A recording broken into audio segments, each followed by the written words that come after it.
2 more seconds.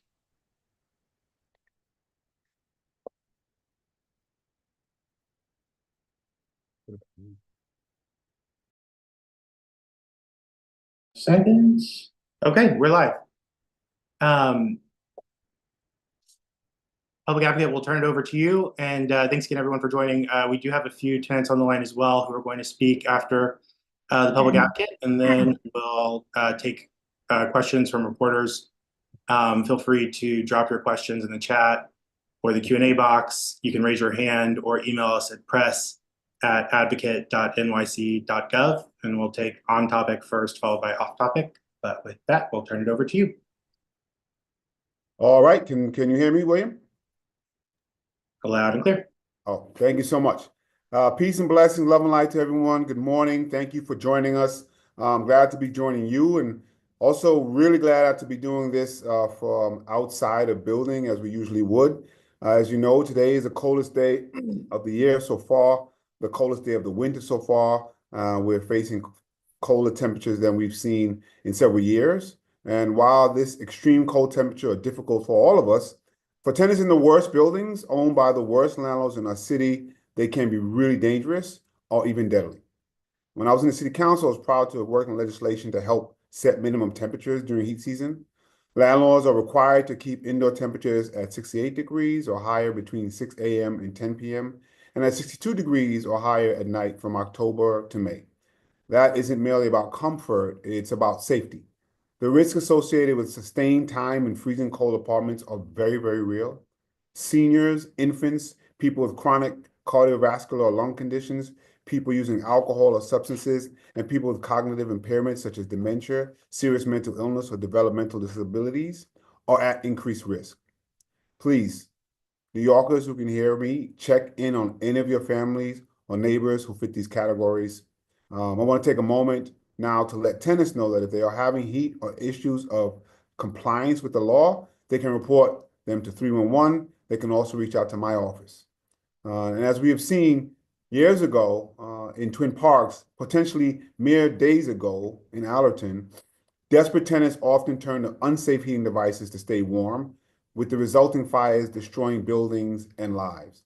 Ved Prakash, owner of the Bronx building that burned last week, once topped our worst landlord list. Clearly, his negligence has had a cost, and accountability is crucial to preventing the worst consequences. Thankfully, we didn't see the loss of life like we did previously in Twin Parks. With the mission that we have, the #1 worst landlord in the city is Barry Singer, who tops the list with an average of 1,804 open violations during his buildings on the list for the period ending of November 2024. While this is his first time topping the list, congratulations, Barry. He has a long documented history of egregious neglect and misconduct dating back decades. Here are the top 10 worst landlords in the city from the end of 2023 to the end of 2024. Barry Singer, Alfred Thompson, Karen Geer, Melanie Martin, Claudette Henry, David Tettenbaum, Sam Klein, Robert Kozovitz, Jonathan Bahumi, and Joseph Emil. Now, some of these names will look familiar, others are not. Others are new. I'd also want to make sure sometimes people drop down because others got worse, not because folks got better. But since landlords often designate new head officers or new LLCs to avoid accountability, these new names, at least some of them, actually show long histories of neglect. For example, Melanie Martin, #4, is actually the head officer for much of Daniel Obshalom's portfolio.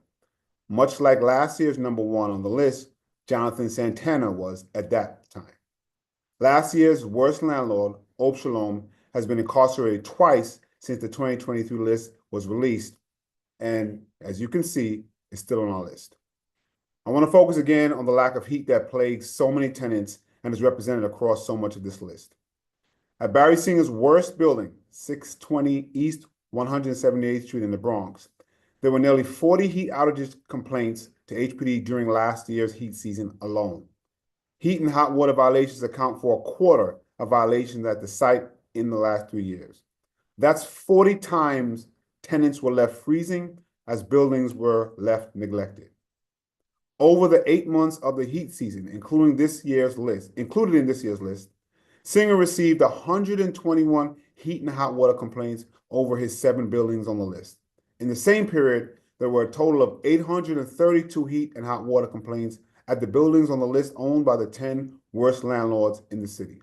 Now, New Yorkers can view the entire list at landlordwatchlist.com. That's landlordwatchlist.com to see if their landlord or building is featured and to find out what they can do next. Let me take this opportunity to explain to New Yorkers what goes into this ranking, how our list works, and how it can be a tool for organizing and accountability, which is what our office is set up to assist with. Private landlords on the worst landlord watch list are ranked objectively according to data obtained by the Department of Housing Preservation and Development, also known as HPD. Landlords are ranked based on the average number of housing code violations open per month on their buildings on the watch list, using data from November of 2023 to October of 2024. That data, that information, comes from HPD inspections, usually stemming from tenant complaints, such as 301 filings. We then put together a list of the buildings with the most violations, particularly Class B and Class C violations, and look at their ownership. The landlords with the highest number of average open violations at buildings in their portfolio, which we've identified as in disrepair, then rise to the top of our worst landlord watch list.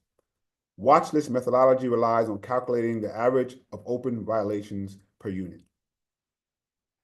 Chasing down the landlords themselves, seeing who owns what, is often a very difficult challenge because of the shell game LLCs engage in and our landlords who have LLCs engaging. New Yorkers can use whoownswhat.justfixit.org. Again, whoownswhat.justfixit.org in conjunction with our website to explore the entire portfolios of their landlords. But it's also clear we need to reform and to try to prevent this kind of evasion. Be clear, this is specifically to try to evade folks like the Public Advocate's Office, government, and tenants to find out who owns that building. Unfortunately, the governor inexplicably watered down an LLC transparency bill that actually passed the legislature last session, making it so that the public cannot, or at least have much more difficulty accessing this information. I don't know why the governor wants to help landlords hide their misconduct or their money. That's a question I hope the media will ask the governor. Hopefully we can address this sooner than later. Our site does provide additional information on the buildings beyond HPD violations, including evictions executed, Department of Building or DOB violations, and tax issues. Very often these issues are interconnected with negligence or putting profit over people. Our site also demonstrates the interconnectivity of issues faced by New Yorkers by putting housing at the core. Our analysis has found that areas with concentrations of worst landlord buildings are the same neighborhoods that have the most people of more color, the most lower income, also have less access to things like education. Our tech and housing teams compile this information with the cooperation of HPD and the use of open data reporting, and I assure you those same communities are very likely the ones that have the most COVID deaths, have the most gun violence, and the least access to mental health support. Today, the watch list tracks not only the top 100 worst landlords across the city, but also the top 10 worst buildings overall, along with a cumulative list of each building on the watch list. There are also visualizations comparing the locations of each watch list building to neighborhood, racial, and economic demographics. Very part of our office's work in making this list more dynamic. I encourage you to look at these maps. They tell a striking story of not only landlord neglect, but neglect by decades of governance. Issues with conditions broadly and heat specifically are not only among private landlords. The New York City Housing Authority has demonstrated an inability to improve conditions, and as of Tuesday afternoon, there are unplanned outages of heat or hot water at 4 developments covering over 6,600 residents. As of November 2024, there were about 611,000 open work orders an increase of over 35,000 from the previous year. Perpetual mismanagement of NYCHA and an inability to keep the heat on makes the city itself the worst overall landlord for hundreds of thousands of New Yorkers, and they're in a category of its own. I will add that we do know NYCHA does need real capital money from our federal partners, but they also need better management. On Monday, we celebrated Dr. King's life and legacy. A too often overlooked part of that legacy is his work on housing. Dr. King once moved to Chicago slum to call attention to the conditions there. And importantly, we often call our worst landlords slumlords. But Dr. King pointed out that the damage of so-called slums goes far beyond the front door. Just as our data showed for New York City, the areas of slum housing in Chicago also saw less economic opportunities and investment, less educational opportunities, worse public spaces. These problems persist in neighborhoods across decades and across our city. But too often, in the face of this neglect, we are frozen. Whether the heat is out or not, we feel powerless. And I want New Yorkers to know that we do have power. Daniel Opshalom went to jail. Many of his tenants are working to reclaim their buildings. That comes out of public shaming, public pressure, and vitally, organizing. I'm an organizer by training. My office is committed to helping tenants organize and get what they demand and deserve.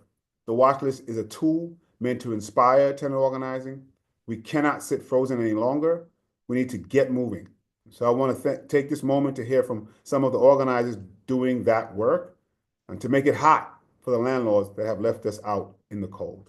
We do know that Watchlist does have the impact of public shaming. We do know that people don't want to be on that list. We're inviting them to do what is right for your tenants so you don't get on this list. So the phone calls we receive, people who reach out worried about this list, there is a way not to be on it. It's to provide heat, it's to provide hot water. It is to make the repairs that are necessary. It is to make sure we're not continuing to put profit over people. And we're going to find ways to strengthen this list and strengthen laws to make sure that this finally, at some point, really comes to an end. And on days like this, we don't have to worry if people are using ovens or dangerous space heaters to keep themselves warm. With that, I'd like to call up first Eva Santos Velos, who's a tenant organizer at Met Council on Housing. Thank you, Jumani.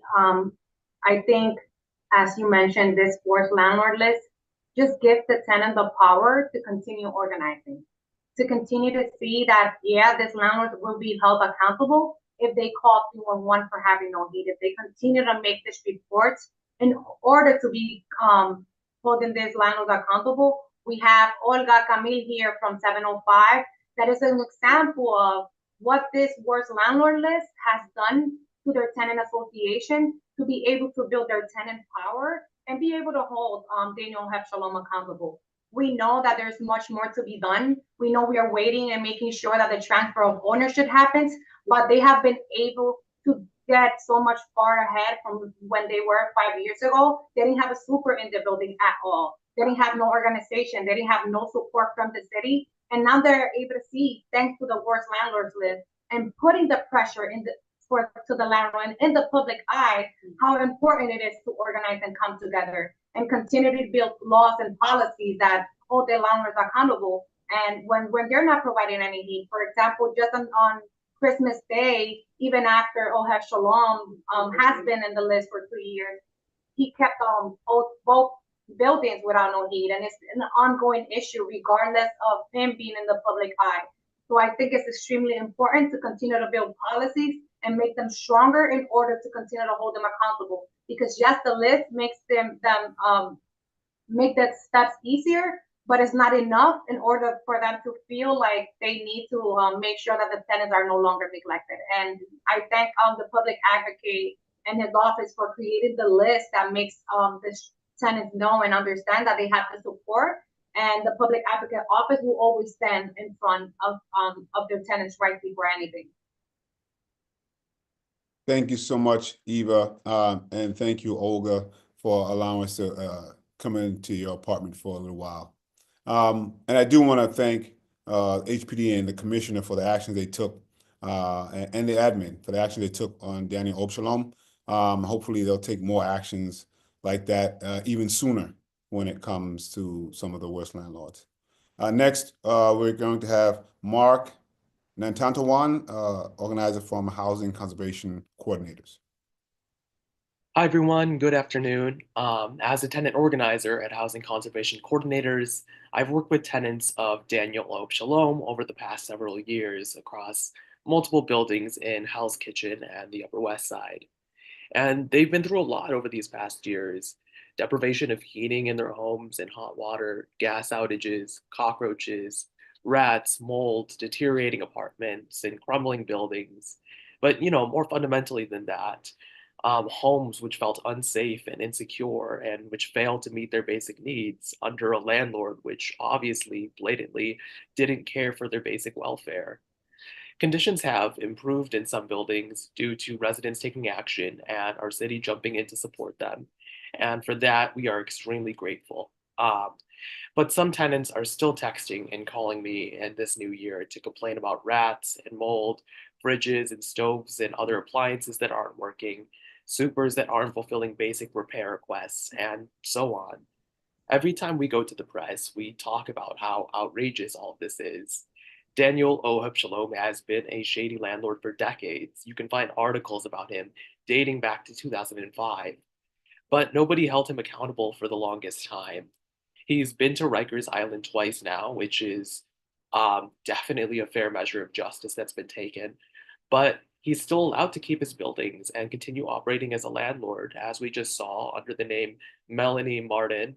He's still ranked as the #4 worst landlord in New York City. And of course, there's Barry Singer and dozens of other landlords out there with hundreds and thousands of housing violations across their portfolios. There's rampant neglect and mismanagement and harassment, which still exists in countless homes across the city. We are here today to shine a spotlight on all of this and call for action. There's a lot that we can do, and I don't have nearly enough time to outline all of it, but we do need to ramp up policies to punish landlords for violating housing law quickly, effectively, and decisively. When it comes to the very worst landlords, we should have the power, the city should have the power to take away their buildings, whether it's through reviving the third-party transfer program or licensing landlords or some other policy. And HCC and other organizations are fighting for policies like the Community Land Act to bring more homes in New York City under nonprofit community stewardship where they can flourish instead of deteriorate. Thank you again to Public Advocate Williams for helping us shine a spotlight on all this today. And I hope we can all work together as a community in the new year to make the city a better place to live in. Thank you.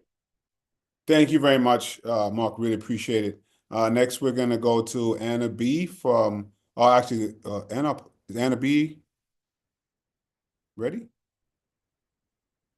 We can do Paul as well, whoever's ready.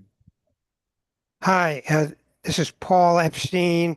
Paul Epstein from Northern Manhattan. Northern Manhattan Community Land Trust. Very glad that Mark mentioned the Community Land Act. Definitely something we support, and all the community land trusts in New York City supports. I'm really here to support Olga and the 705, 709 tenants of 170th Street tenants who fought against, with Ava and Met Council's help, organized against Daniel Hope Shalom, because they've expressed interest in eventually becoming part of Community Land Trust. What happens the day after, when building ownership actually changes? What we worked with Met Council to get a state planning grant to help explore that with the tenants of 705, 709, to help them determine how to develop a plan that gives tenants a lasting voice in both their housing and the land under their housing, separating the land from the building through a community land trust, namely the Northern Manhattan Community Land Trust, after the ownership change occurs, so that they're not going to end up again at potentially their buildings falling into the hands of another bad landlord. Let's let them have control of it themselves and have the land taken out of speculation so no bad landlords can get it in the future.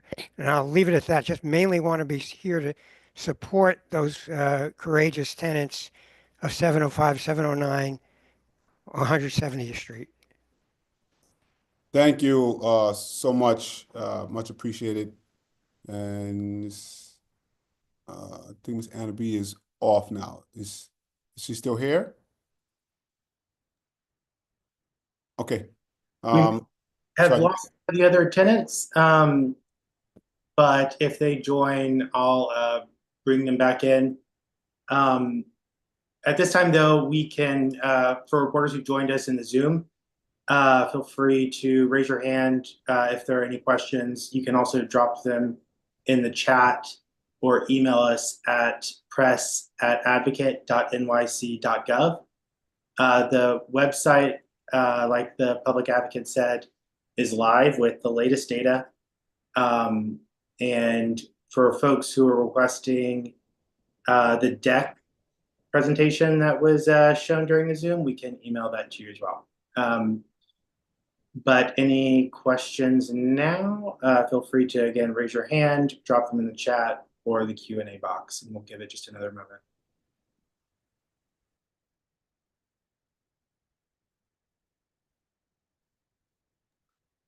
Okay, and if there's no questions, know that we're going to be heading out to a building owned by Daniel Obshalom or Melanie Martin or Jonathan Santana or whatever name Daniel Obshalom would like to use this year, but it's owned by him and it has chronic issues, including chronic heat issues.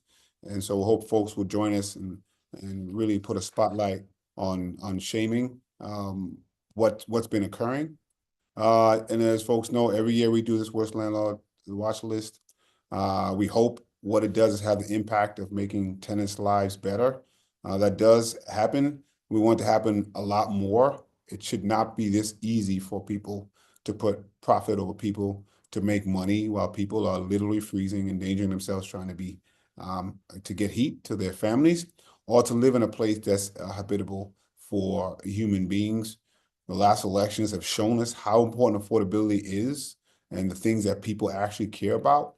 And if we want to address that, there are ways that we can do it. This watch list helps do that. Housing is a human right, and it's really, really important that we don't have tenants who are literally choosing or trying to choose something that's affordable and something that's livable. That's a horrible choice to be putting folks in. And the communities where these issues are occurring have a lot of intersecting and overlapping issues in those communities. And so I really hope folks will come out and help us put some shame to this and help government and tenants really hold landlords accountable. So if there's no questions, I think do I see hands up, William? Yeah, we'll first go to Mac Rosenberg with Tintin Wins. Sure. Hi, can you hear me? It's a little difficult, but I think I can make it out. Okay. Hi, public advocate. Hello. I heard it was mentioned that Melanie Martin and Daniel Oheb Shalom have are basically the same building landlord. Can you explain their connection and just your reaction that this guy went to jail twice? It's been documented for years, all the problems, and yet still we're here where they're on this list. Yeah, we have a problem with people hiding. They use LLCs to really hide who is the ownership. So when he was number one on our list, the paperwork requires that you put people on as representatives. And so Jonathan Santana was that person last year. This year it's Melanie Martin, High Point Associates, looks like 11 LLC. The names of the LLC will change. The names of who reps the person will change, but if you dig far and hard and wide enough, you'll find out who the owner is. It's a long, laborious process. Sometimes you're not able to do it, actually. But we were able to find out this is still Daniel Obshalom. I'm sad that the governor vetoed a bill that would help make this better. The legislature decided that this was an issue that they want to take on. They passed legislation. Unfortunately, the governor vetoed it. Hope she'll reconsider. Hope the legislature will put it back in so that people will know who the owners are.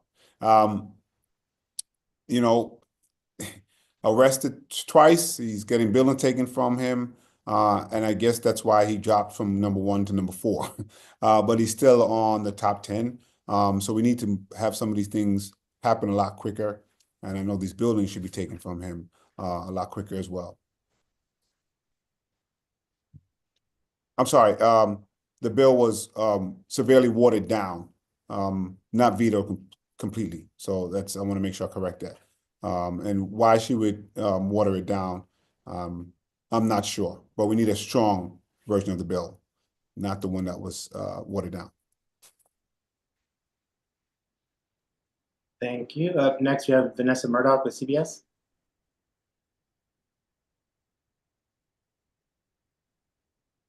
Two questions. I first am curious, what is the name of that bill that was watered down? And secondly, is truly the only recourse right now for any action to be taken is tenant organization? The city has no ability to help at all?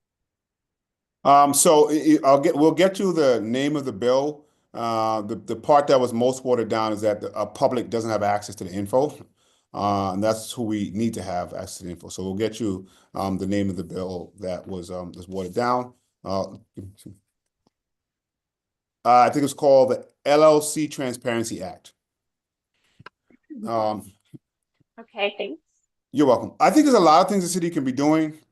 I think we can try to remove these buildings a lot faster than we're removing. There are landlords who do business with the city in other places that I think we can strengthen.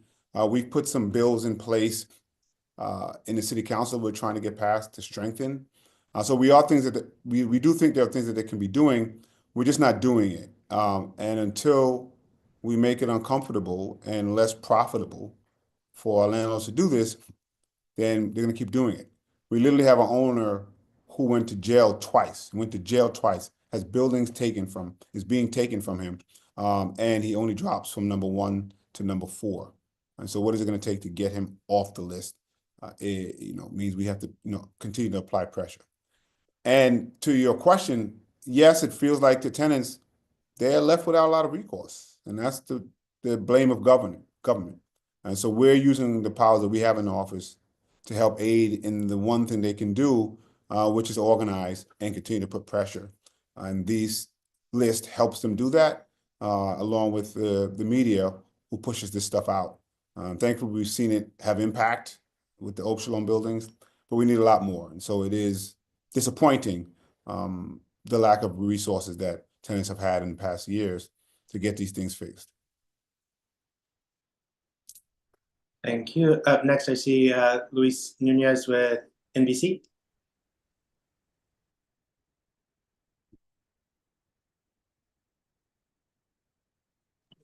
You with me? Yes. Good morning. Morning.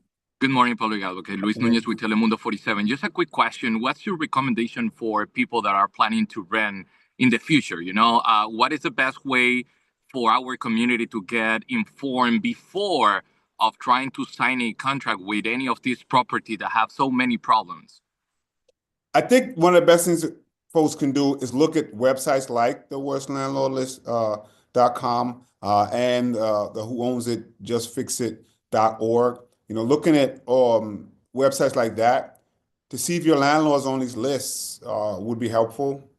But, I want to make sure I'm living also in reality. There are a lot of folks who don't have the options. So now if they don't sign up, they may have no place at all. Maybe one of these folks are the only people that will take some of the types of payments that they're able to give. And so there's a lot of pressures out there that allow these owners to do that. And so hopefully they will look at these lists, and knowledge is power. So you at least have the knowledge to be able to make decisions, but we're also very aware that the decisions might be limited based on what tenants are facing in trying to get housing that is simply unaffordable for most, and one of the most unaffordable cities, definitely in this country and likely the world, to try to find housing. Thank you. And time for just one or two more. I see in the chat Ryan Schwach with the Queens Daily Eagle said Queens seems to have the least amount of buildings on the list. Is there any light that could be shed on that? I mean, we should do a deeper dive and see what that is. I wonder if it's just based on which boroughs have the most apartment buildings. That might be something that is what's key there. I don't think unfortunately, they're short of bad property owners and landlords. I think it might be just a function of where most of the apartment buildings are in the city. But we always make sure that Queens has the same information that everybody else has, so they can find their worst landlords and help organize. And our office is, of course, here to assist as well. All right. And by the way, that's one of the reasons our office decided to do and break down these buildings by borough, because we do know there's a concentration of where these bad buildings are and these property owners are, but we don't want boroughs to feel left out. So they're all worse landlords in Queens, and they're all bad landlords in Queens. It's very hard to live in. Just because your bad landlord is not as bad as the one in the Bronx doesn't mean you don't have heat or you don't have a good place to live. So we want to make sure that they have the same tools and the same assistance as everyone else.